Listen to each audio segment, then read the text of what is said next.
আসসালামু আলাইকুম রহমতুল্লাহ। প্রিয় সম্মানিত মুসলিম ভাই বোনেরা, আপনাদের কাছে আমার একটা আহ্বান। আপনারা 5 ওয়াক্ত নামাজ আদায় করবেন, মসজিদে মা বোনেরাই নামাজ আদায় করবেন, ঘরের ভিতরে কেউ নামাজ ছাড়া থাকবেন না। ইনশাল্লাহ সবাই নামাজ পড়বেন।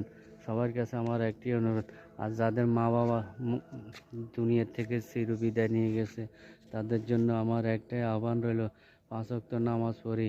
রাব্বি রহমহুমা কামা রাব্বায়ানি সগীরা আপনারা পড়তে থাকেন। ইনশাল্লাহ মা বাবার শান্তির জন্য 70,000 ফেরেশতা সবসময় নিয়োজিত থাকবে মা বাবার কবরে।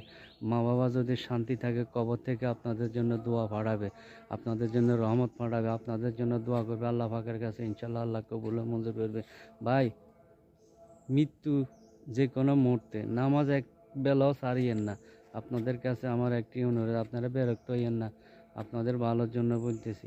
ইনশাল্লাহ মৃত্যুর পরে শুধু নামাজের হিসাব উঠবে আগে, অন্য হিসাব পরে। নামাজ ঠিক থাকলে আপনার সব কিছু ঠিক। তবে সবাই নামাজ আদায় করুন, 5 ওয়াক্ত নামাজ।